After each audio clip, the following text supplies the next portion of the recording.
Hi all welcome to learning. ഇന്ന് നമ്മളിവിടെ നോക്കാൻ പോകുന്നത് ബേസിക് സിവിലിലെ ഒരു റിവിഷൻ സീരീസ് ആണ്. ഓക്കെ, സോ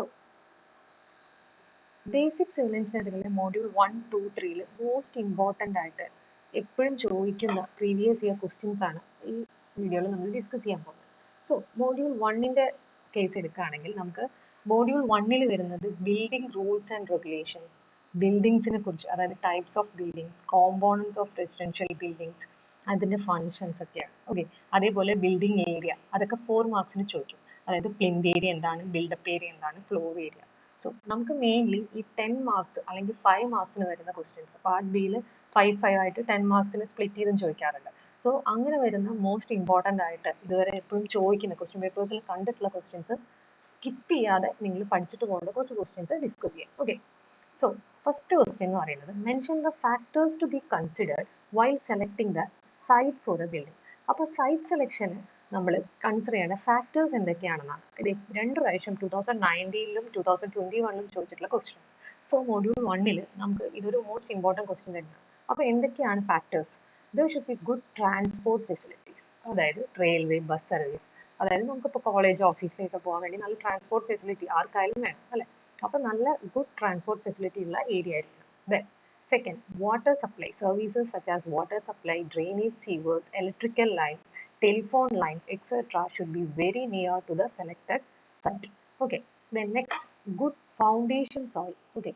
അതായത് ഒരു നല്ല ഫൗണ്ടേഷൻ സോയിൽ ഉണ്ടെങ്കിൽ നമ്മുടെ ആ ബിൽഡിംഗ് നല്ല സ്റ്റിഫ് ആൻഡ് സ്റ്റേബിൾ ആയിട്ട് അവിടെ നിൽക്കുള്ളൂ അല്ലേ? സോ ഗുഡ് ഫൗണ്ടേഷൻ സോയിൽ എന്തായാലും വേണം. Then next is residential outside should be located away from the busy commercial roads. Okay, അപ്പോൾ ബിസി ആയിട്ടുള്ള കൊമേഴ്ഷ്യൽ റോഡ്സിന്റെ സൈഡിലൊക്കെ ആണെങ്കിൽ നമുക്ക് ഭയങ്കര ഡിസ്റ്റർബൻസ് ആണ്, നോയ്സും കാര്യങ്ങളൊക്കെ ഉണ്ടാവും. അപ്പോൾ അത് മാക്സിമം അവോയ്ഡ് ചെയ്യാം. Then it should be residence site should not be located near workshops, factories, because such locations are subjected to continuous noise. അതേപോലെ ഈ വർക്ക്ഷോപ്പും ഫാക്ടറീസ് ഒക്കെ ഉണ്ടെങ്കിൽ അതിൻ്റെ ഭയങ്കരമായിട്ടുള്ള സ്മോക്കും കാര്യങ്ങളൊക്കെ ഉണ്ടാവും അല്ലെ? അത് നമുക്കൊരു ഡിസ്റ്റർബൻസ് ആണ്. സോ അതും അവോയ്ഡ് ചെയ്യാം. Then ground water table at the site should not be very high. Ground water table എന്ന് പറയുന്നത് should not be very high. Okay, ഇതൊക്കെയാണ് നമുക്ക് factors to be considered. Then sites in developed colonies should be preferred. അതായത് നമ്മൾ develop ആയിട്ടുള്ള colonies തന്നെ choose ചെയ്യണം. Because അവിടെ ഡെവലപ്മെന്റ് വരും എന്നൊക്കെ നമ്മൾ ഭാവി കണ്ടിട്ട് വേണം ഒരു ബിൽഡിംഗ് അവിടെ കെട്ടിപ്പൊക്കാൻ വേണ്ടിയിട്ട്. Then the site should be on elevated ground. It should have slope towards front street to avoid good facility of drainage. Okay, കുറച്ചൊരു സ്ലോപ്പ് ഉണ്ടാവണം. അതുകൊണ്ട് നല്ല സ്ലോപ്പ് എന്നല്ല, പക്ഷെ നമുക്ക് ആ ഡ്രെയിനേജ്, വാട്ടർ ഡ്രെയിനേജിനൊക്കെ വേണ്ടിയിട്ട് സ്ലോപ്പ് ഉണ്ടെങ്കിലാണ് വെള്ളമൊക്കെ നന്നായിട്ട് പോകുള്ളൂ. സോ അത് നോക്കിയിട്ട് വേണം നമ്മൾ സൈറ്റ് സെലക്ട് ചെയ്യാൻ. ഓക്കെ, ദെൻ സെക്കൻഡ് ഒരു ക്വസ്റ്റ്യൻ വന്നത് discuss the components of residential building with neat figure. ഇത് മോസ്റ്റ് എല്ലാ ക്വസ്റ്റ്യൻ പേപ്പറിലും കാണുന്ന ഒരു ക്വസ്റ്റ്യൻ ആണ്. ഓക്കെ, അതായത് 2019, 20, 21, 22 ചോദിച്ചിട്ടുള്ള ക്വസ്റ്റ്യൻ ആണ്. ഓക്കെ, സോ ഇത് എന്തായാലും പഠിച്ചു വയ്ക്കുക.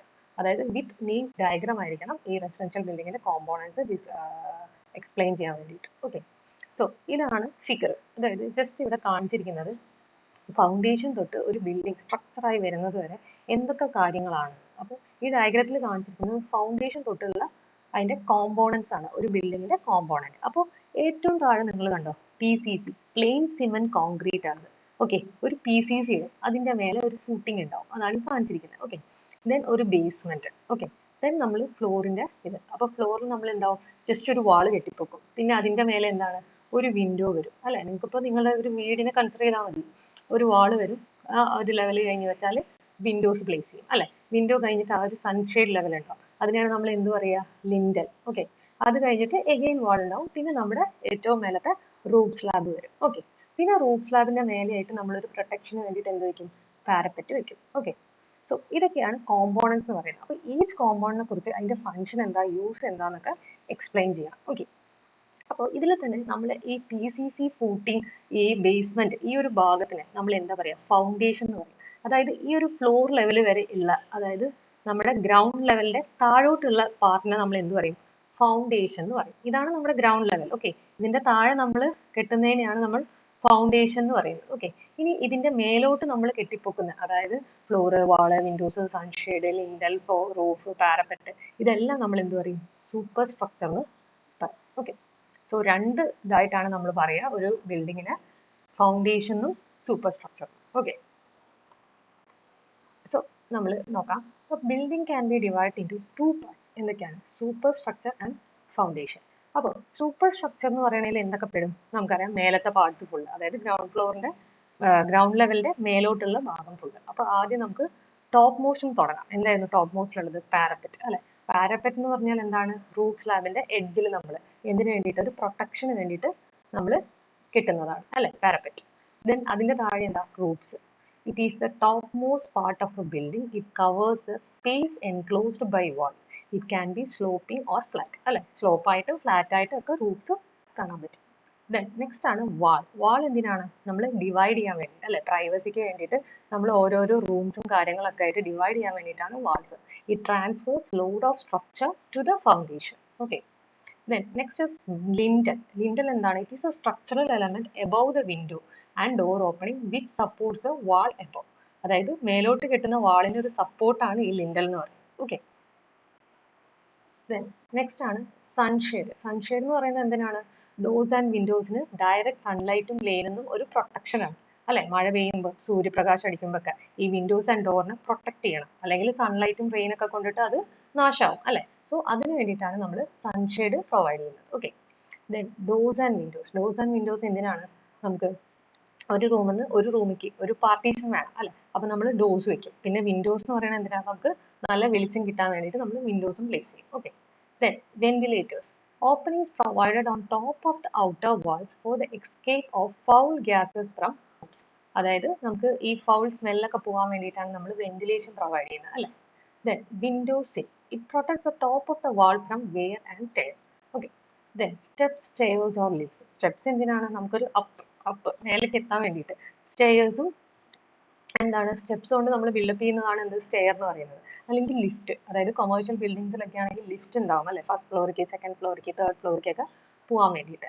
പിന്നെ അതിൻ്റെ പ്രൊവൈഡ് ചെയ്യേണ്ട ഒരു സ്റ്റാൻഡേർഡ് ആയിട്ടുള്ള സൈസും കാര്യങ്ങളും ഉണ്ടാവും. ഇപ്പൊ സ്റ്റെപ്സ് എന്ന് പറഞ്ഞാൽ 15 centimetre rise and 25 to 30 centimetre wide ആയിരിക്കാം. അതേപോലെ ലിഫ്റ്റ് പ്രൊവൈഡ് ചെയ്യുന്നത് എന്തിനാണ്? ഈസി ആക്സസ് ആണ് to different floors. Okay. Floors എന്ന് പറഞ്ഞാൽ എന്താ? It is a support for occupants, furniture and equipment in a building. It provide useful area of the occupant. അതായത് floor area എന്ന് പറഞ്ഞാൽ എന്താ? യൂസ്ഫുൾ ഏരിയ ആണ്. നമ്മൾ നടക്കുന്നത് ഇതാക്കുന്നതൊക്കെ അല്ലെ, അവിടെ ഫർണിച്ചർ ഇടും, നമുക്ക് വേണ്ട സാധനങ്ങളൊക്കെ പ്ലേസ് ചെയ്യും, അതാണ് ഫ്ലോർസ് എന്ന് പറയുന്നത്. ഓക്കെ. Then plinth. പ്ലിന്ത് എന്ന് പറഞ്ഞാൽ it is A portion between ground floor level and the ground level. അതായത് പ്ലിന്ത് എന്ന് പറഞ്ഞാൽ ഗ്രൗണ്ട് ലെവലിന്റെയും ഗ്രൗണ്ട് ഫ്ലോർ ലെവലിന്റെയും ഇടയിലുള്ള ഒരു പാർട്ടിനെയാണ് നമ്മൾ പ്ലിന്ത് എന്ന് പറയുന്നത്. അത് നമ്മൾ സ്റ്റോൺ മേസറി കൊണ്ടാണ് ബിൽഡപ്പ് ചെയ്യുക, സ്റ്റോൺ മേസണറി. ഓക്കെ. അതിന്റെ ഹൈറ്റ് എന്ന് പറയുന്നത് should be less than 45 centimetre. Okay. Then നമ്മൾ പറഞ്ഞു സൂപ്പർ സ്ട്രക്ചറും ഉണ്ട് ഫൗണ്ടേഷനും ഉണ്ട്, രണ്ടാക്കിയിട്ടാണ് ഡിവൈഡ് ചെയ്യുന്നത്. അപ്പൊ ഫൗണ്ടേഷൻ എന്ന് പറയുന്നത് എന്താ? It is the lowest part of the building below ground level. അതാണ് important. Okay. Then it transmits all the loads from superstructure to the soil below. It consists of footing and a thin layer of plain cement concrete. അതാണ് PCC. Okay. ഇത്രയാണ് നമുക്ക് ഈ components of A residential ബിൽഡിങ്ങിൽ എഴുതേണ്ടത്. ഒരു NEET sketch വരയ്ക്കുക, അതിന് ഓരോന്നിനെയും എന്താണ് അതിന്റെ ഫംഗ്ഷൻ യൂസ് എന്ന് പറയാം. ഓക്കെ. ഇതാണ്. ഇത് സ്കിപ്പ് ചെയ്യാതെ ഈ ഒരു ക്വസ്റ്റ്യൻ എന്തായാലും പഠിച്ചിരിക്കണം. ഓക്കെ. ദെൻ നെക്സ്റ്റ് ഒരു ക്വസ്റ്റ്യൻ ചോദിക്കുന്നതാണ് explain the role of NBC, KBR and CRZ norms in building rules and regulations prevailing in our country. Okay. അതായത് ഈ മോഡ്യൂളിൽ തന്നെ എപ്പോഴും സ്ഥിരമായി കാണുന്ന ഒരു ക്വസ്റ്റ്യൻ ആണ്. ഓക്കെ. KBR എന്താ, അല്ലെങ്കിൽ CRZ നോംസ് എന്താണ്, ഏതെങ്കിലും ഒന്നായിട്ടും ചോദിക്കാം, ഇത് മൂന്നെണ്ണമായിട്ടും ചോദിക്കാം. ഓക്കെ. അപ്പോൾ നമ്മളിത് മൊത്തത്തിൽ അങ്ങ് പഠിച്ചു എന്ന് വെച്ചാൽ നമുക്കിപ്പോൾ 4 മാർക്സിന് ചോദിച്ചാലും 5 മാർക്സിന് ചോദിച്ചാലും 10 മാർക്സിന് ചോദിച്ചാലും എഴുതാൻ പറ്റും. അപ്പോൾ ഒരു 10 മാർക്സിന് പഠിച്ചു വെച്ചാൽ എല്ലാം ആയി. Okay. So national building code, അതാണ് ഈ NBC കൊണ്ട് ഉദ്ദേശിക്കുന്നത്. എന്താണ് NBC പറയുന്നത്? It is A comprehensive building code, ഒരു ബിൽഡിംഗ് കോഡാണ്. It is a national instrument providing guidelines for regulating the building construction activities across the country. അതായത് നമുക്കറിയാം ഒരു ബിൽഡിംഗ് കെട്ടിപ്പൊക്കുക എന്ന് പറഞ്ഞാൽ എല്ലാത്തിനും ഒരു സ്പെസിഫിക് സ്റ്റാൻഡേർഡ് സൈസും കാര്യങ്ങളൊക്കെ ഉണ്ട് അല്ലെ. അല്ലാതെ നമുക്ക് ഇഷ്ടമുള്ള പോലെ എത്ര വേണമെങ്കിലും കെട്ടിപ്പൊക്കാനൊന്നും പറ്റില്ല. അതിനൊക്കെ സാങ്ഷൻ കിട്ടണം, റൂൾ അനുസരിച്ച് വേണം നമ്മൾ ഓരോ കാര്യങ്ങളും ചെയ്യാൻ. ഓക്കെ. അപ്പോൾ അത് പ്രൊവൈഡ് ചെയ്യുന്നതാണ് ഈ നാഷണൽ ബിൽഡിംഗ് കോഡ്. അപ്പോൾ അതിൽ എന്താണ് ഗൈഡ് ലൈൻസ് ഉണ്ടാവും, എങ്ങനെ കൺസ്ട്രക്ട് ചെയ്യണം, എന്തൊക്കെ ആക്ടിവിറ്റീസ് ആണ് ചെയ്യാൻ പാടുന്നത് പാടില്ലാത്തത് എന്നൊക്കെ. ഓക്കെ.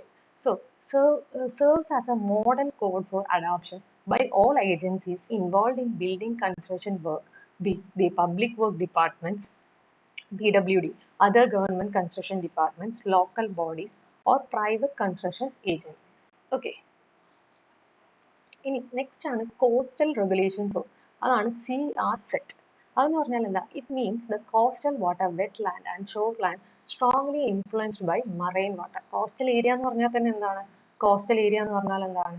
സീ സൈഡ് ഉള്ളത് അല്ലെ, വെറ്റ് ലാൻഡ് അല്ലെങ്കിൽ ഷോർ ലാൻഡ്, അതിനെയാണ് നമ്മൾ കോസ്റ്റൽ സോൺ എന്ന് പറയുന്നത്. ആ വേർഡിലേ ഉണ്ട്. ഓക്കെ.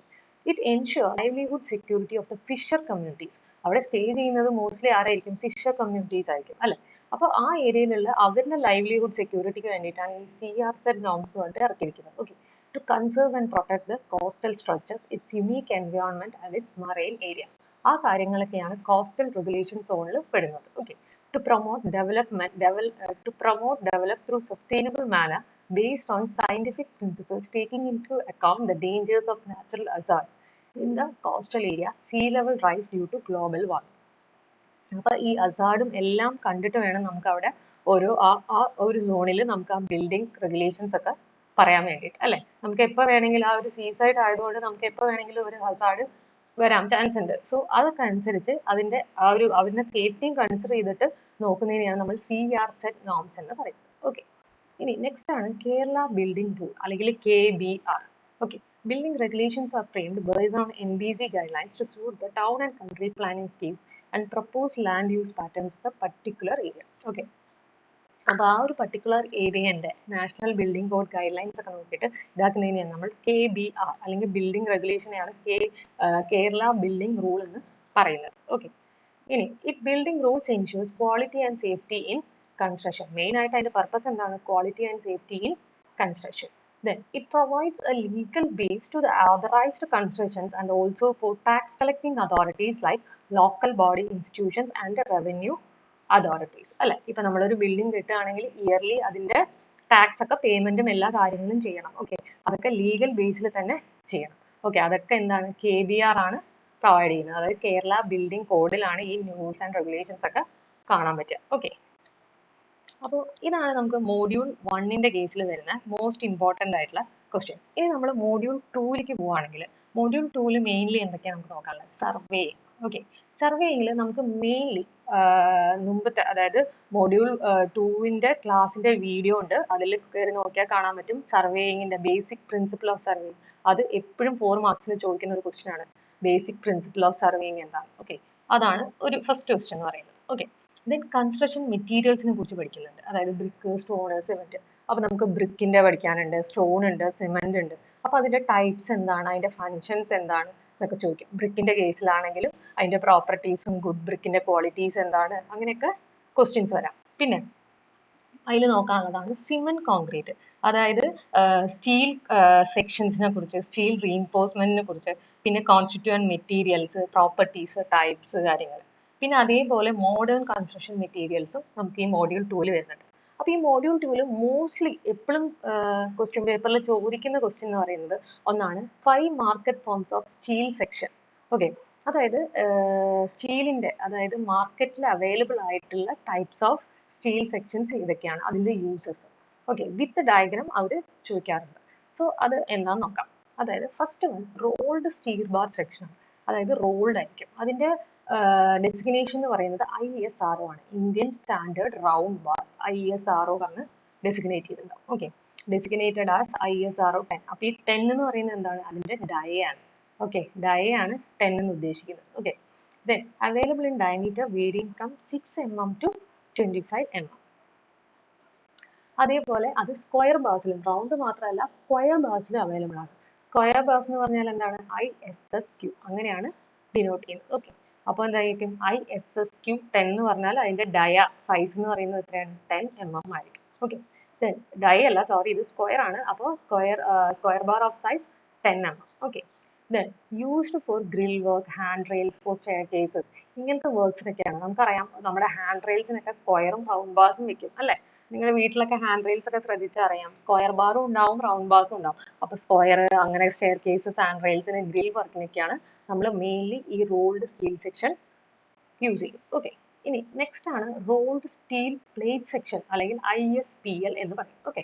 അതിനെ നമ്മൾ ഡെസ്റ്റിനേറ്റ് ചെയ്യുക അതിൻ്റെ വിത്ത് ബൈ തിക്നെസ് ആണ്. അതായത് ISPL 500/5 എന്ന് പറഞ്ഞാൽ 500 mm/5 mm തിക്നെസ് എന്നാണ് ഉദ്ദേശിക്കുന്നത്. ഓക്കെ, ഇത് മെയിൻലി യൂസ് ചെയ്യുക നമ്മൾ വാട്ടർ ടാങ്ക്സിൽ, പിന്നെ സ്റ്റോറേജ് സ്ട്രക്ചേഴ്സിൽ, അങ്ങനത്തെ കേസസിലൊക്കെയാണ് നമ്മൾ ഈ rolled steel plate sections use ചെയ്യുന്നത്. ഓക്കെ, ഇനി നെക്സ്റ്റ് ആണ് rolled steel angle section, ISA.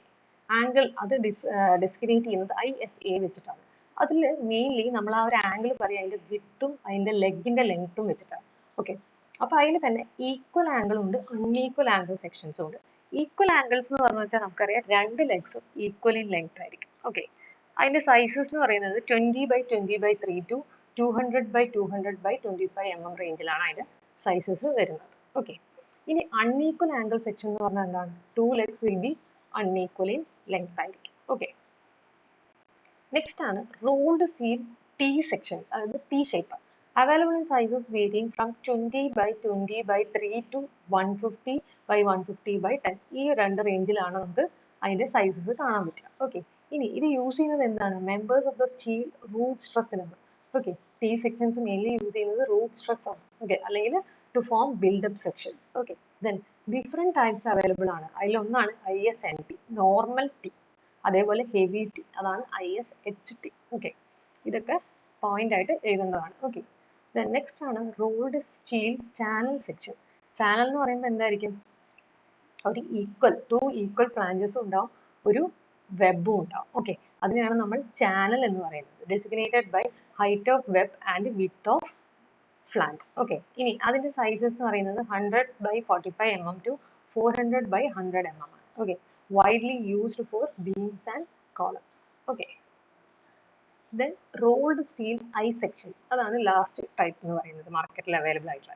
അതെന്താ? Two flanges connected by a web ആയിരിക്കും, designated of overall depth and width. അതായത് ഫ്ലാഞ്ചിന്റെ ഡെപ്തും വിഡ്ത്തും വെച്ചിട്ടാണ് നമ്മൾ പറയുന്നത്. ഓക്കെ, അതിന്റെ സൈസ് എന്ന് പറയുന്നത് 75 mm/50 mm to 600 mm/210 mm. Okay, then different types available ആണ്. Indian standard junior beam, Indian standard light beam, then Indian standard medium beam. Okay, ഇങ്ങനെയൊക്കെ അവൈലബിൾ ആണ്. ഇനി ഇതിന്റെ നീറ്റ് സ്കെച്ച് വേണമെന്ന് പറഞ്ഞിട്ടുണ്ട്. അതാണ്, അതായത് ഒരു സ്റ്റീൽ പ്ലേറ്റ് എന്ന് പറഞ്ഞാൽ ഇങ്ങനെ ജസ്റ്റ് സിമ്പിൾ ആയിട്ടുണ്ട്. അപ്പോൾ നമ്മൾ അതിൽ അൺഈക്വൽ ആംഗിൾ, ഈക്വൽ ആംഗിൾ എന്ന് വെച്ചു. അൺഈക്വൽ എന്ന് പറയുമ്പോൾ എങ്ങനെയായിരിക്കും? ഈ ലെങ്ത് എന്ന് പറയുന്നത് ഈക്വൽ ആയിരിക്കില്ല. Okay, then equilateral angle steel ഉണ്ട്, അതേപോലെ സീൽ പൈപ്പ് ഉണ്ട്. ചാനൽ സെക്ഷൻ എന്ന് പറഞ്ഞാൽ ഇങ്ങനെയായിരിക്കും. ഓക്കെ, ഐ ബീം എന്ന് പറഞ്ഞാൽ ഇതാണ് രണ്ട് ഫ്ലാഞ്ചസ്, ഇത് web. Okay, then H section beam, അതായത് ഒരു എച്ച് ഷേപ്പ് പോലെ. ഓക്കെ, അതായത് ഇവിടെ രണ്ട് ഫ്ലാഞ്ചസും ഒരു വെബും. Okay, then T section beam, കണ്ടാൽ തന്നെ അറിയാം ഒരു ടി ഷേപ്പിലാണ് ഉള്ളത്. ഓക്കെ, അപ്പോൾ വിത്ത് ഡയഗ്രാം ഇത് നമുക്ക് ഓരോ സെക്ഷന്റെ ഡീറ്റെയിൽ ആയിട്ട് അവൈലബിൾ സൈസസ് എന്താണ്, അത് എവിടെയാണ് യൂസ് ചെയ്യുന്നത്, അതിന്റെ ടൈപ്സ് എന്താണെന്ന് എഴുതാം. ഓക്കെ, ഇനി നെക്സ്റ്റ് ആണ് എക്സ്പ്ലെയിൻ ഇനി 5 types of cement with its composition and uses. അതായത് സിമെന്റിന്റെ ടൈപ്സ് അധികം ക്വസ്റ്റ്യൻ പേപ്പറിലും കാണുന്നതാണ്. ടൈപ്സ് ഓഫ് സിമെന്റ്, അതിന്റെ യൂസസ് എന്താണ്. ഓക്കെ, അപ്പൊ നമ്മൾ ടൈപ്സ് ഓഫ് സിമെന്റ് നമ്മൾ ക്ലാസ്സിൽ പറഞ്ഞിട്ടുള്ളതാണ്. കുറെ ടൈപ്സ് ഓഫ് സിമെന്റ് ഉണ്ട് അല്ലെ, ഒരു 8 ടൈപ്സ് ഓഫ് സിമെന്റ് പഠിക്കാനുണ്ട്. അതിൽ ഇവിടെ അവർ ചോദിച്ചിരിക്കുന്നത് ഓൺലി 5 ടൈപ്സ് ആണ്. ഓക്കെ, അപ്പൊ നമുക്ക് എല്ലാ സിമെന്റിന്റെ വെറൈറ്റിയും പഠിക്കാം. നമുക്ക് നന്നായി എഴുതാൻ പറ്റുന്ന 5 ടൈപ്സ് എഴുതിയാൽ മതി. ഓക്കെ, സോ ഇതിൽ most important type of cement use ചെയ്യുന്നതെന്ന് പറയുന്നത് ഓർഡിനറി പോർട്ട്ലാൻഡ് സിമെന്റ്. അപ്പൊ അത് എന്തായാലും ഉൾപ്പെടുത്തുക. ഓക്കെ, അപ്പോൾ ഫസ്റ്റ് ആണ് ഓർഡിനറി പോർട്ട്ലാൻഡ് സിമെന്റ്. അതാണ് മോസ്റ്റ് ടൈപ്പ് ഓഫ് സിമെന്റ് നമ്മൾ എപ്പോഴും യൂസ് ചെയ്യുന്നത്. ഓക്കെ, ഇതാണ് എല്ലാ കൺസ്ട്രക്ഷനും നോർമൽ ആയിട്ട് നമ്മൾ യൂസ് ചെയ്യുന്നത് ഓർഡിനറി പോർട്ട്ലാൻഡ് സിമെന്റ് ആണ്, അല്ലെങ്കിൽ OPC എന്ന് പറയും. Okay, it consist of lime, silica, alumina, iron oxide, മെഗ്നീഷ്യ, sulphur trioxide. അതിന്റെ പെർസെൻറ്റേജും ജസ്റ്റ് ഒന്ന് എഴുതി വെക്കുക. ഓക്കെ, ദെൻ സെക്കൻഡ് ആണ് rapid hardening cement. Rapid hardening cement എന്ന് പറഞ്ഞാൽ develop strength rapidly due to higher C3S and lower C2S contents. Okay, അപ്പോൾ ഇതിന്റെ ആ ഒരു എന്താണ് കണ്ടന്റ് എന്നുള്ളതും കൂടി എഴുതണം. അതായത് higher C3S and lower C2S content. Then it is used in prefabricated constructions, road repair works, situations where formwork is required to be removed earlier. അങ്ങനത്തെ കേസസിലൊക്കെയാണ് നമ്മൾ എന്ത് ചെയ്യുക? റാപ്പിഡ് ഹാർഡനിങ് സിമെന്റ് യൂസ് ചെയ്യുക. ഓക്കെ, then next ആണ് low heat Portland cement. In this, heat generated is only 50 to 65 cal per gram during hydration, and this offers resistance to chemical deterioration. Okay. അപ്പോൾ ഇതിലെന്ന് പറഞ്ഞു വെച്ചാൽ നമുക്ക് ആ hydration സംഭവിക്കുമ്പോൾ ഒരു chemical ഡിറ്റോറിയേഷനെ resist ചെയ്യുന്നതാണ് ഈ ലോ ഹീറ്റ് പോർട്ട്ലാൻഡ് സിമെന്റ് എന്ന് പറയുന്നത്. ഓക്കെ. അപ്പോൾ used for mass concrete works like dams, retaining walls, abutments, ഇതിനൊക്കെയാണ് നമ്മൾ മെയിൻലി യൂസ് ചെയ്യുന്നത്. ഓക്കെ. ദെൻ നെക്സ്റ്റ് ആണ് പോർട്ട്ലാൻഡ് പോസോലാൻഡ് സിമെന്റ്. ഇതും ഒരു ടൈപ്പ് ഓഫ് സിമെന്റ് ആണ്. ഇതെന്താ? It is made by intergrinding Portland cement clinker and pozzolana. അത് രണ്ടും കൂടെ മിക്സപ്പ് ചെയ്തിട്ട് കിട്ടുന്നതിനെയാണ് ഈ പോസോലോന എന്ന് പറയുന്നത് എന്താണ്? നാച്ചുറൽ മെറ്റീരിയൽ ആണ്, ലൈക്ക് വോൾക്കാനിക് ആഷ് അല്ലെങ്കിൽ ഫ്ലൈ ആഷ്. ഓക്കെ. അപ്പോൾ ഇതിന്റെ മെയിൻ യൂസ് എന്താ? Resist attack by sea water. അപ്പോൾ സീ വാട്ടർ അറ്റാക്കിനെ റെസിസ്റ്റ് ചെയ്യുന്നതാണ് ഈ പോർട്ട്ലാൻഡ് പോസോലോന സിമെന്റ്. ഓക്കെ. ഇനി യൂസ് ചെയ്യുന്നത് എവിടേക്കാണ്? Marine structures, for sewage disposal work, bridge piers and thick foundations. Okay. Next ആണ് കളേർഡ് സിമെന്റ്. കളേർഡ് സിമെന്റ് എന്താണ്? ബൈ ആഡിങ് പിഗ്മെന്റ്സ് ആണ് ആ കളർ വരുന്നത്, അല്ലെ? Adding pigments with OPC, ordinary Portland cement or white cement. അപ്പൊ colour add ചെയ്യുമ്പോൾ അത് coloured cement ആവും. Okay. Pigment added should be within 5 to 10% ആയിരിക്കണം. ഓക്കെ. ദെൻ യൂസ്ഡ് ഫോർ എവിടെയൊക്കെ ഈ കളേർഡ് സിമെന്റ് യൂസ് ചെയ്യാം? Floor finishing work and plastering of walls. ഇതാണ് main use എന്ന് പറയുന്നത്. ഓക്കെ. ഇനി നെക്സ്റ്റ് ഒരു ക്വസ്റ്റ്യൻ ഈ മോഡ്യൂൾ 2 എന്ന് ചോദിക്കുന്നതാണ് ബിൽഡിംഗ് മെറ്റീരിയൽസിന്റെ. അതായത് നമ്മൾ പറഞ്ഞു ബിൽഡിംഗ് കൺസ്ട്രക്ഷൻ മെറ്റീരിയൽസിന്റെ സ്റ്റോണ്, ബ്രിക്ക്, സിമെന്റ്, ടിമ്പർ ഒക്കെ നമുക്ക് പഠിക്കാനുണ്ട്, അല്ലെ? അപ്പൊ അതിൽ ടിമ്പറിന്റെ ക്വസ്റ്റ്യൻ ചോദിക്കാറുണ്ട്. What are the qualities of timber? അപ്പോൾ ലിസ്റ്റ് ഔട്ട് ഇനി 5 major qualities of good timber. December 2019 ഈ ക്വസ്റ്റ്യൻ ചോദിച്ചിട്ടുണ്ട്. അപ്പോൾ അത് 4 മാർക്സിന് വരാൻ ചാൻസ് ഉണ്ട്. അതായത് ഗുഡ് ക്വാളിറ്റി, അതായത് ക്വാളിറ്റീസ് എന്തൊക്കെയാണ് ഒരു ഗുഡ് ടിമ്പറിന്റെ? ഓക്കെ. സോ എന്തൊക്കെയാണ് ക്വാളിറ്റി എന്ന് പറയുന്നത്? It should be hard enough to resist deterioration. Okay. Then it should have sufficient strength to resist heavy structural load. Okay. അപ്പോൾ sufficient strength ഉണ്ടാവും. It should have enough toughness to resist shocks due to vibration. Then it should be able to resist attack of fungi and worms and also atmospheric effect for a longer period of time. അതായത് attack ഒക്കെ resist ചെയ്യാൻ പറ്റും. Fungi, വേംസിന്റെ ഒക്കെ attack ഉണ്ടാവും, അല്ലെ, വുഡിൽ. അപ്പോൾ അതും resist ചെയ്യാൻ പറ്റണം. അതാണ് ഒരു ക്വാളിറ്റി എന്ന് പറയുന്നത്. It should have straight or closed fibers and compact medullary rays. അതായത് ക്ലോസ്ഡ് ആയിട്ടുള്ള ഫൈബേഴ്സ് ആയിരിക്കണം. നല്ലൊരു വുഡ് എന്ന് പറഞ്ഞാൽ അങ്ങനത്തെ ആയിരിക്കണം. ഓക്കെ. ദെൻ നെക്സ്റ്റ് ആണ് it should give A clear ringing sound when സ്ട്രക്ക്. അതായത് സ്ട്രക്ക് ചെയ്യുമ്പോൾ നല്ലൊരു ക്ലിയർ റിംഗിങ് സൗണ്ട് വേണം. Dull heavy sound is an indication of internal decay. Dull ആയിട്ടുള്ള സൗണ്ട് എന്ന് പറയുന്നത് അത് ഇൻഡിക്കേറ്റ് ചെയ്യുന്നത് എന്തോ ഒരു ഉള്ളിലൊരു ഡീകേ ഉണ്ടെന്നാണ്. Okay. Then freshly cut surface should give sweet smell and present shining surface ആയിരിക്കണം. ഓക്കെ. സ്വീറ്റ് സ്മെല്ലും ഉണ്ടാവണം, അതേപോലെ നല്ല ഷൈനിങ് ആയിട്ടുള്ള സർഫസ് ആയിരിക്കും. Okay. Then it should have dark colored, as light colored timbers are generally weak in strength. Light color ആണെങ്കിൽ അത് weak ആണെന്നാ പറയാം, weak in strength എന്നാ പറയാം. Okay. So it should have dark color. അതും ഒരു point ആണ്. Then it should be well seasoned and easily workable ആയിരിക്കണം. So ഇതൊക്കെയാണ് major qualities of a good timber എന്ന് പറയുന്നത്. Okay. Then ഇനി നമ്മൾ മോഡ്യൂൾ 3ലേക്ക് വരികയാണെങ്കിൽ നമുക്ക് എന്തൊക്കെയാണ് നോക്കാനുള്ളത്? മോഡ്യൂൾ 3 മെയിൻലി നമുക്ക് ഫൗണ്ടേഷൻ, അതിന്റെ ടൈപ്സ്, കാര്യങ്ങളൊക്കെയാണ് പഠിക്കുന്നത്. ഓക്കെ. അതേപോലെ brick masonry, English bond, Flemish bond. ആ ക്വസ്റ്റ്യൻ എന്തായാലും ഒരു ക്വസ്റ്റ്യൻ ഉണ്ടാവും, English bond, Flemish bond. Either 4 marks അല്ലെങ്കിൽ 10 മാർക്സിന്റെ ഒരു ക്വസ്റ്റ്യൻ ആയിട്ട് വരും. Okay. Differentiate English bond, Flemish bond. Then പിന്നെ റൂഫ് ടൈപ്സ്, ഫ്ലോറിംഗ് ഒക്കെ. ഓക്കെ. അതും വരാറുണ്ട്, റൂഫിന്റെ types. Then basic infrastructure services, MEP, HVAC, elevators, escalators, അങ്ങനത്തെ കാര്യങ്ങൾ എന്തായാലും ചോദിക്കാറുണ്ട്. Then green buildings. Okay. So ഈ മോഡ്യൂൾ 3 നമുക്ക് മോസ്റ്റ് ആയിട്ട് റിപ്പീറ്റ് ആയിട്ട് ചോദിച്ചിട്ടുള്ള ഒരു ക്വസ്റ്റ്യൻ ആണ് aspects of, discuss the civil engineering aspects of MEP and HVAC in commercial building. Okay. So അതെന്താന്ന് നോക്കാം. MEP പറഞ്ഞാൽ എന്താ? Mechanical, electrical and plumbing. അതാണ് MEP കൊണ്ട് ഉദ്ദേശിക്കുന്നത്. Okay. It refers to the aspects of building design and construction. അതായത് ഒരു building design and കൺസ്ട്രക്ഷന് വേണ്ടതാണ് ഈ MEP. അതായത് മെക്കാനിക്കൽ ആയിട്ടും ഇലക്ട്രിക്കൽ ആയിട്ടും പ്ലംബിംഗ് ആയിട്ടുള്ള വർക്ക്സും നമുക്കൊരു ബിൽഡിംഗിൽ ചെയ്യാനുണ്ടാവും, അല്ലെ? An MEP engineer will design and select these systems in a way that is crucial for planning, decision making, accurate documentation, performance and cost estimation, construction and operating or maintaining the resulting facilities. Okay. അപ്പോൾ ഒരു MEP engineer ആണ് ആ കാര്യങ്ങൾ, അതിന്റെ ഡോക്യുമെന്റേഷനും അതിന്റെ cost എസ്റ്റിമേഷനും അത് എന്തൊക്കെയാണ് ചെയ്യേണ്ടത്, അതിന്റെ മെയിൻ്റെനൻസും എല്ലാം കൺസിഡർ ചെയ്തിട്ട് ചെയ്യുന്ന ആണ്. ഓക്കെ. അതാണ് MEP. ഇനി നമുക്ക് നോക്കാനുള്ളത് HVAC ആണ്. HVAC എന്ന് പറഞ്ഞാൽ എന്താ? Heating, ventilation and air conditioning. അല്ലെ? ഒരു വീട് എന്ന് പറയുമ്പോൾ അല്ലെങ്കിൽ ഒരു ബിൽഡിംഗ് എന്ന് പറയുമ്പോൾ എന്താണ്? അതെല്ലാം ഇമ്പോർട്ടന്റ് ആണ് അല്ലെ? ഹീറ്റിംഗ് വേണം, വെന്റിലേഷൻ വേണം, ആൻഡ് എയർ കണ്ടീഷൻ ഇമ്പോർട്ടന്റ് ആണ്.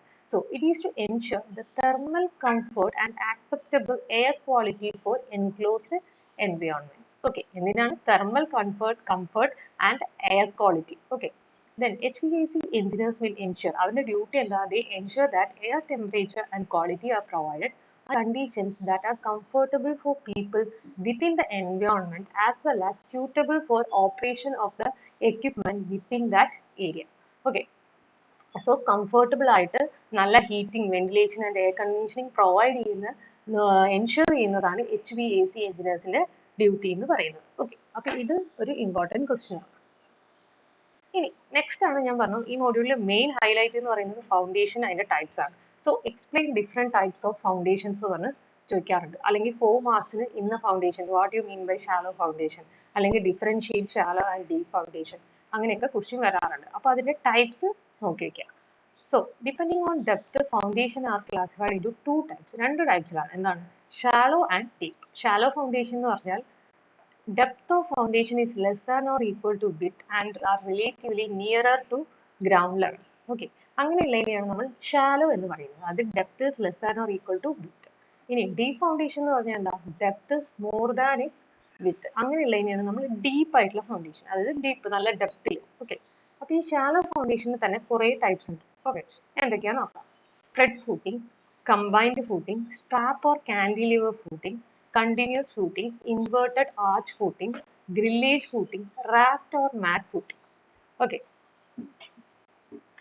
ഇനി അതിൽ ഓരോന്നും ഡീറ്റെയിൽ ആയിട്ട് എന്താ നോക്കാം. സ്പ്രെഡ് ഫൂട്ടിംഗ് എന്ന് പറഞ്ഞാൽ എന്താ? It spread the super imposed load of wall or column over the large area. അതായത് സ്പ്രെഡ് ആയിട്ട് ലോഡ് സ്പ്രെഡ് ആയിട്ട് എല്ലാവരും യൂണിഫോം ആയിട്ട് ഡിസ്ട്രിബ്യൂട്ട് ആയി കിടക്കും. അതിനാണ് നമ്മൾ സ്പ്രെഡ് ഫൂട്ടിംഗ് എന്ന് പറയുന്നത്. Okay, then build after opening the trenches to require depth. Okay, trenches എന്ന് പറഞ്ഞാൽ നമ്മൾ ഇങ്ങനെ സൈറ്റിൽ, അതായത് ഒരു ഡെപ്തിൽ മണ്ണ് എടുത്തിട്ടാണ് നമ്മൾ ആ ഇത് കെട്ടിപ്പൊക്കുന്നത് അല്ലെ, ഫൂട്ടിംഗ് എന്ന് പറയുന്നത്. അപ്പോൾ build after opening the trenches to require depth. അപ്പോൾ റിക്വയർഡ് ഡെപ്തിൽ നമ്മൾ ആ സോയിലിനെ എടുത്തിട്ടാണ് ഇത് ചെയ്യുന്നത്. Economical up to a maximum depth of 3 metre വരെയൊക്കെ ചെയ്യാൻ പറ്റും. അതാണ് സ്പ്രെഡ് ഫൂട്ടിംഗ് എന്ന് പറയുന്നത്. ഇനി കമ്പൈൻഡ് ഫൂട്ടിംഗ് എന്ന് പറഞ്ഞാൽ എന്താ? It is a footing constructed for 2 or more columns. 2 or more columns ഉണ്ടെന്ന് വെച്ചാൽ നമ്മൾ കമ്പൈൻഡ് ഫൂട്ടിംഗ് ചെയ്യും. അടുത്തടുത്ത് കോളംസ് ഉണ്ടെങ്കിൽ കമ്പൈൻ ആയിട്ട് ഫൂട്ടിംഗ് കൊടുക്കും. അതിനെയാണ് കമ്പൈൻഡ് ഫൂട്ടിംഗ് എന്ന് പറയുന്നത്. Provided when either footings of individual column overlaps or when external column is situated near boundary. അതായത് ഒരു കോളത്തിന്റെ അടുത്ത് തന്നെ തൊട്ട് കോളം വരുമ്പോൾ നമുക്ക് അവിടെ വേറെ ഫൂട്ടിംഗ് കൊടുക്കുന്നു വെച്ചാൽ അതെന്താവും? ഓവർലാപ്പ് ആവും. അപ്പൊ നമ്മൾ കമ്പൈൻ ആയിട്ടൊരു ഫൂട്ടിംഗ് പ്രൊവൈഡ് ചെയ്യും. ഓക്കെ, അത്രയും കോളത്തിന് വേണ്ടിയിട്ട്. അതിനാണ് കമ്പൈൻഡ് ഫൂട്ടിംഗ് എന്ന് പറയുന്നത്. ഓക്കെ, ഇനി cantilever or strap footing. This type of foundation is used when the 2 columns are at reasonable distance. ഒരു റീസണബിൾ ഡിസ്റ്റൻസിൽ 2 കോളംസ് ഉണ്ടെന്ന് വെച്ചാൽ നമുക്ക് ഇവിടെ ഒരു കാൻറ്റിലിവർ അല്ലെങ്കിൽ സ്ട്രാപ്പ് ഫൂട്ടിംഗ് ചെയ്യാൻ പറ്റും. ഇതാണ് ഇപ്പോൾ 2 കോളംസ്. ഓക്കെ, ഇതിന്റെ ഇടയിൽ നമ്മൾ പ്രൊവൈഡ് ചെയ്യുന്നതാണ് കാൻറ്റിലിവർ ഓർ സ്ട്രാപ്പ് ഫൂട്ടിംഗ് എന്ന് പറയുന്നത്. Okay, then used when it is possible to place a footing directly beneath the column due to limitations of land, build-up land, etc. Okay, then here columns are connected by a strap or cantilever beam. അപ്പോൾ ഒരു cantilever beam provide ചെയ്യും. Okay, അതിൻ്റെ ഒരു figure ആണ് കാണിക്കുന്നത്. കണ്ടോ, 2 columns ഉണ്ട്. ഈ ഇടയിൽ പ്രൊവൈഡ് ചെയ്യുന്നതിനെയാണ് നമ്മൾ സ്ട്രാപ്പ് ബീം എന്ന് പറയുന്നത്. Okay, next continuous footing. എന്താണ് കണ്ടിന്യൂസ് ഫൂട്ടിംഗ് പറഞ്ഞാൽ? ഇപ്പൊ single continuous RCC slab acts as A foundation of 2 or more columns, then the footing is continuous. അതായത് ഒരു സിംഗിൾ ആയിട്ട് ഒരു RCC സ്ലാബ് ആണ് അതിന്റെ ഒരു ഫൗണ്ടേഷൻ എന്ന് പറയുന്നത്. അതായത് കണ്ടിന്യൂസ് ആയിട്ട് നമ്മൾ കോളത്തിന് ഫൗണ്ടേഷൻ കൊടുക്കുകയാണെന്ന് വെച്ചാൽ അത് കണ്ടിന്യൂസ് ഫൂട്ടിംഗ് എന്ന് പറയും. മറ്റേത് 2 or more ആയിരുന്നത് കണ്ടിന്യൂസ് ആയിട്ട് ഇങ്ങനെ ഫൂട്ടിംഗ് ഉള്ളതിനെ നമ്മൾ കണ്ടിന്യൂസ് ഫൂട്ടിംഗ് എന്ന് പറയും. ഓക്കെ, അതായത് ഒരു RCC സ്ലാബ് ആയിരിക്കും മൊത്തത്തിൽ, ആ സ്ലാബിന്റെ മേലെ ആയിരിക്കും പ്രൊവൈഡ് ചെയ്തിട്ടുണ്ടാവും. Okay, then used when there are 2 or more columns in one row and footings of individual columns overlap. ഇവിടെ അതേ കേസ് തന്നെ, ഓവർലാപ്പ് നടക്കുമ്പോൾ നമ്മൾ ഒറ്റയടിക്ക് ഒറ്റൊരു ഫൂട്ടിംഗ് ആയിട്ട്, അതായത് കണ്ടിന്യൂസ് ഫൂട്ടിംഗ് കൊടുക്കും എല്ലാത്തിനും ചേർത്തിട്ട്. Okay, then raft or mat footing. Combined footing which covers entire area beneath the structure including all columns and walls. All columns and walls-ന് പ്രൊവൈഡ് ചെയ്യുന്നതാണ് കമ്പൈൻഡ് ഫൂട്ടിംഗ് അല്ലെങ്കിൽ റാഫ്റ്റ് ഓർ മാറ്റ് ഫൂട്ടിംഗ് എന്ന് പറയും. അതായത് ഒരു കമ്പൈൻഡ് ഫൂട്ടിംഗ് തന്നെയാണ്. Okay, ഇനി നമ്മൾ ഇത്രയും നേരം നോക്കിയത് ഷാലോ ഫൗണ്ടേഷൻ ആണ്. ഇനി എന്താ ഉള്ളത്? Deep foundation. ഡീപ് ഫൗണ്ടേഷനിൽ 2 എണ്ണം വരുന്നുണ്ട്. എന്തൊക്കെയാണ്? Pile foundation and well foundation. Pile foundation എന്ന് പറഞ്ഞാൽ എന്താണ്? The foundation which consist of piles. Piles വെച്ച് പ്രൊവൈഡ് ചെയ്യുന്നതിനാണ് നമ്മൾ പൈൽ ഫൗണ്ടേഷൻ എന്ന് പറയുന്നത്. പൈലിംഗ് നടന്നു എന്നൊക്കെ പറയുന്നത് കേട്ടിട്ടില്ലേ? സോ പൈൽ എന്ന് പറഞ്ഞാൽ എന്താ? It is A long vertical member. Okay, അത് വുഡോ സ്ട്രക്ചറോ എന്തുകൊണ്ടെങ്കിലും ഉണ്ടാക്കുന്നതായിരിക്കും. സ്റ്റീലോ വുഡോ അങ്ങനത്തെ ഇതുകൊണ്ട് ഉണ്ടാക്കുന്നതിനെയാണ് നമ്മൾ പൈൽ എന്ന് പറയുന്നത്. Made up of timber, steel, concrete or RCC or a combination of any of this to transfer the load of structure to soil. Okay, then pile is either driven into the soil or formed in situ by excavating a hole and then filling it with concrete. Okay, നമ്മൾ ഇങ്ങനെ ഇതാണ് ഒരു pile, അതിനെ നമ്മൾ drive ചെയ്ത് സോയിലിലേക്ക് ഇറക്കും, അല്ലെങ്കിൽ നമ്മൾ എന്ത് ചെയ്യും? by excavating a hole and filling it with concrete. എന്നിട്ടാണ് നമ്മൾ പൈലിംഗ് ചെയ്യുക. Okay, then well foundation. Well foundation എന്ന് പറഞ്ഞാൽ it is a box like structures, circular ഉണ്ടാവും, rectangular ഉണ്ടാവും, generally provided below the land or water level. നമ്മൾ എപ്പോഴും അത് below the land അല്ലെങ്കിൽ water ലെവലിലൊക്കെയാണ് പ്രൊവൈഡ് ചെയ്യാറ്. used for foundations of bridge pier. ബ്രിഡ്ജിൽ വർക്ക് ഒക്കെ നടക്കുന്ന അവിടെ കാണാൻ പറ്റും well foundation. Okay, then pump house subjected to heavy load and other structures. Okay, അപ്പൊ നമ്മളിത് ബിൽഡിങ്സിന് യൂസ് ചെയ്യാറില്ല. ഓക്കെ, സോ വെൽ ഫൗണ്ടേഷൻ നമ്മൾ ബിൽഡിങ്സിന് വേണ്ടിയിട്ട് യൂസ് ചെയ്യില്ല. ഇങ്ങനെ ബ്രിഡ്ജ് വർക്ക്, പമ്പ് ഹൗസ് എല്ലാം സബ്ജക്റ്റഡ് ടു ഹെവി ലോഡ്സ് ഉള്ളവരെയാണ് നമ്മൾ എന്ത് പ്രൊവൈഡ് ചെയ്യുക? വെൽ ഫൗണ്ടേഷൻസ് പ്രൊവൈഡ് ചെയ്യുക. ഓക്കെ, ഇനി ഈ മോഡ്യൂളിൽ തന്നെ എപ്പോഴും ചോദിക്കുന്ന ഒരു ക്വസ്റ്റ്യൻ ആണ് ഇംഗ്ലീഷ് ബോണ്ട് എന്താ, ഫ്ലെമിഷ് ബോണ്ട് എന്താ, ഡിഫറൻഷിയേറ്റ് ബിറ്റ്വീൻ. അപ്പൊ എന്താണ് ഇംഗ്ലീഷ് ബോണ്ട്, എന്താണ് ഫ്ലെമിഷ് ബോണ്ട് എന്ന് നോക്കാം. ഓക്കെ, ഇംഗ്ലീഷ് ബോണ്ട് എന്ന് പറഞ്ഞാൽ it has alternate causes of headers and structures. അതിനെയാണ് നമ്മൾ ഇംഗ്ലീഷ് ബോണ്ട് എന്ന് പറയുന്നത്. ഫ്ലെമിഷ് എന്ന് പറഞ്ഞാൽ എന്താണ്? ഓരോ കോഴ്സാണ് അല്ലെ, ഓരോ കോഴ്സിൽ ഹെഡറും സ്ട്രക്ചറും അങ്ങനെ പോകുന്നതാണ്. ഇത് ഒറ്റ കോഴ്സിൽ തന്നെ ഹെഡറും സ്ട്രക്ചറും ഉള്ളതിനെയാണ് നമ്മൾ എന്ത് പറയാ? ഇംഗ്ലീഷ് ബോണ്ട് എന്ന് പറയുന്നത്. ഓക്കെ, ദെൻ ഇംഗ്ലീഷ് ബോണ്ടിൽ പറയുകയാണെങ്കിൽ ലെസ് പ്ലീസിങ് അപ്പിയറൻസ് ആണ്. ഓക്കെ, കാണാൻ അത്ര വലിയ ഇതുണ്ടാവില്ല ഇംഗ്ലീഷ് ബോണ്ട് ആകുമ്പോൾ. ഫ്ലെമിഷ് ബോണ്ട് ആകുമ്പോൾ appearance more attractive and pleasing ആയിരിക്കും. ഓക്കെ, ദെൻ ഇംഗ്ലീഷ് ബോണ്ടിന്റെ കേസിൽ വരുമ്പോൾ മോർ സ്ട്രെങ്ത് ആണ് given for bricks with thickness greater than 1.5 brick. Then ഫ്ലെമിഷിന്റെ കേസിൽ വരുമ്പോൾ അതെന്താ? സ്ട്രോങ് കുറവാണ്, less strong and compact compare to English bond. Okay, ഇത് അപ്പോൾ ഏറ്റവും കൂടുതൽ സ്ട്രെങ്ത് ഉള്ള ബോണ്ട് എന്ന് പറയുന്നത് എപ്പോഴും ഇംഗ്ലീഷ് ബോണ്ട് ആണ്. ഓക്കെ, പക്ഷെ കാണാൻ നല്ല അട്രാക്റ്റീവും രസമുള്ളത് ഫ്ലെമിഷ് ബോണ്ട് ആണ്. ദെൻ ഇംഗ്ലീഷ് ബോണ്ട് അതുകൊണ്ട് തന്നെ എന്താണ്? മോർ സ്ട്രെങ്ത്, എക്സ്പാൻസീവ് ആണ്. ഓക്കെ, പിന്നെ ഫ്ലെമിഷ് ആണെന്ന് വെച്ചാൽ എക്കണോമിക്കൽ ആണ് കെട്ടാൻ. Okay, then no strict supervision and skill is demanded. പിന്നെ ഫ്ലെമിഷിന്റെ കേസിലാണെങ്കിലോ it requires good workmanship and careful supervision. എന്തായാലും നല്ലൊരു വർക്ക്മാൻ, സ്കിൽഡ് പേഴ്സണിനെ ഫ്ലെമിഷ് ബോണ്ട് ചെയ്യാൻ പറ്റുള്ളൂ. ഓക്കെ, അതുകൊണ്ട് തന്നെയാണ് അത് മോർ അട്രാക്റ്റീവ് ആൻഡ് പ്ലീസിങ് ആണത്. അതേപോലെ തന്നെ ഈച്ച് കോഴ്സ്, ഓരോ കോഴ്സിലും ഒരു ഹെഡർ, ഒരു സ്ട്രക്ചർ എന്ന ഇതിൽ പോകുന്നതുകൊണ്ട് അതൊരു സ്കിൽഡ് പേഴ്സണിന് മാത്രമേ ചെയ്യാൻ പറ്റുള്ളൂ. അതാണ് ഫ്ലെമിഷ് ബോണ്ട്. ഓക്കെ, അപ്പൊ ഇതാണ് അതിന്റെ ഡിഫറൻസ് എന്ന് പറയുന്നത്, ഇംഗ്ലീഷ് ബോണ്ടും ഫ്ലെമിഷ് ബോണ്ടും. ഇതും എപ്പോഴും ചോദിക്കുന്ന ഒരു ക്വസ്റ്റ്യൻ ആണ്. 4 മാർക്സ് അല്ലെങ്കിൽ 5 മാർക്സ് അല്ലെങ്കിൽ 10 മാർക്സിന് തന്നെ ഡിഫറൻഷിയേറ്റ് ചെയ്യാൻ പറഞ്ഞിട്ട് ചോദിക്കാറുണ്ട്. സോ സ്കിപ്പ് ചെയ്യാതെ എന്തായാലും നോക്കുക. ഓക്കെ, ഇംഗ്ലീഷ് ബോണ്ടും ഫ്ലെമിഷ് ബോണ്ടും. ഓക്കെ, അപ്പൊ ഈ മോഡ്യൂൾ 3 മെയിൻ ആയിട്ട് വരുന്നത് ഈ കാര്യങ്ങളൊക്കെയാണ്. അപ്പൊ ഈ ക്വസ്റ്റ്യൻസ് എന്തായാലും നോക്കാം. പിന്നെ ഗ്രീൻ ബിൽഡിങ്സിനെ കുറിച്ചിട്ട് ജസ്റ്റ് ഒരു എന്താണ് ഗ്രീൻ ബിൽഡിങ്സ്, അതിന്റെ വാട്ടർ മാനേജ്മെന്റ് സിസ്റ്റം എന്താണ്, അത് ജസ്റ്റ് നോക്കി വെക്കുക. 4 മാർക്സിന് ചിലപ്പോൾ ചോദിക്കാറുണ്ട് ഗ്രീൻ ബിൽഡിങ്സ്. അതേപോലെ ബ്രിക്ക് മേസണറിയുടെ കേസിൽ ഹെഡറും സ്ട്രക്ചർ ബോണ്ടിന്റെയും ഫിഗർ വരച്ചിട്ട് എന്താണ് ഹെഡർ ബോണ്ട്, സ്ട്രക്ചർ ബോണ്ട് എന്താ, അങ്ങനെ ഒരു ചെറിയ ക്വസ്റ്റ്യൻ ഒക്കെ 4 മാർക്സിന് ചോദിക്കാറുണ്ട്. സോ 10 മാർക്സിനെ ഡിപ്പെൻഡ് ചെയ്യുകയാണെന്ന് വെച്ചാൽ ഈ ക്വസ്റ്റ്യൻസ് ഒന്നും സ്കിപ്പ് ചെയ്യാതെ എന്തായാലും നോക്കുക. ഓക്കെ, അപ്പോൾ നമുക്ക് എന്തായാലും 50 മാർക്സിൽ ഒരു 40 മാർക്സ് സ്കോർ ചെയ്യാൻ പറ്റുന്ന പോലെ എല്ലാ മാക്സിമം ഈ ഓരോ മോഡ്യൂളിറ്റി ഇമ്പോർട്ടൻ്റ് ആയിട്ടുള്ള ഈ ക്വസ്റ്റ്യൻസ് ഒക്കെ പഠിച്ചു വെക്കാം. Okay, thank you.